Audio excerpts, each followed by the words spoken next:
Often, when we think of a large medieval war, such as the 100 Years' War, we imagine something chaotic and brutal, where the lands of nations became lawless territories ruled by soldiers. Yes, there was no shortage of horrific and even monstrous events.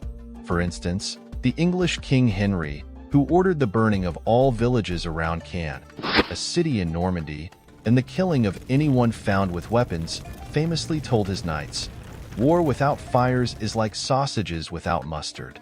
But even amidst the horror that raged across much of France for over 100 years, with breaks to gather strength, find new allies, secure funding, and train new soldiers, there were still rules. For example, clergymen were not to be captured or subjected to violence, according to an ordinance from the English king, which soldiers followed strictly if they didn't want to end up hanging from the nearest tree. It got to the point where French peasants and townspeople would shave the tops of their heads, creating a tonsure, to move freely and safely across territories occupied by the English. A similar decree was issued by the French King Charles V, the Wise, after receiving complaints about the atrocities committed by a mercenary group under the command of Robert de Floc in Burgundy. Despite the prohibition, they captured peasants working in the fields and killed a townsman who had taken up a sword to defend his wife from drunken soldiers who tried to assault her. And don't be surprised, back in those days, when there were no canned foods or modern agricultural practices, neglected fields meant famine and potential death, not only for the French but also for the English occupying forces. Transporting supplies from York to besieged Orleans was a near impossible task in the 15th century, so peasants were crucial for both sides, French and English alike.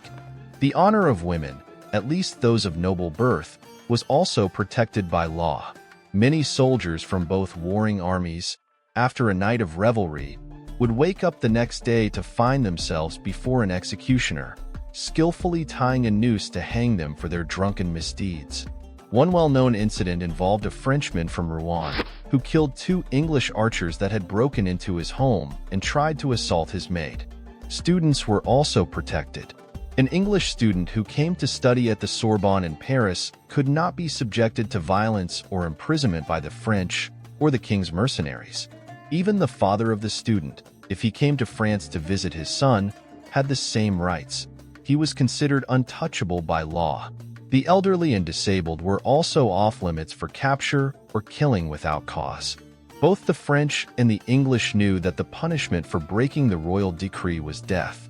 Of course, keeping an eye on all soldiers, especially mercenary groups who often didn't speak either English or French, was impossible for English marshals and sheriffs or French provosts.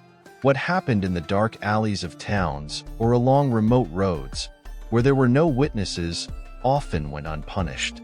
All military actions were regulated by a set of laws accepted by both the English and the French, known as the laws of war. There's even a paradoxical case where an English king judged and executed a French captain, the commander of one of Normandy's fortresses, for surrendering the stronghold to the English. The charge in the verdict read, having the ability to defend the castle, he surrendered it to the English king. Betrayal and cowardice have never been looked upon kindly in any era. These laws specifically stated that churches and monasteries could not be destroyed. However, drunken soldiers, beasts in human form from both sides, often violated this, killing priests and monks in the process.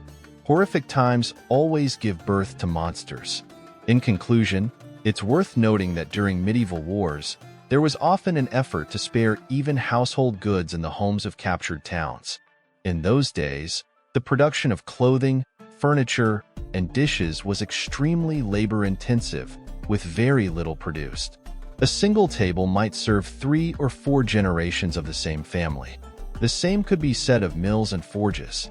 It was only later, toward the end of the war, after the death of Joan of Arc, when the English realized they couldn't hold onto the French provinces, that they began burning and destroying everything they could, as quickly as they could.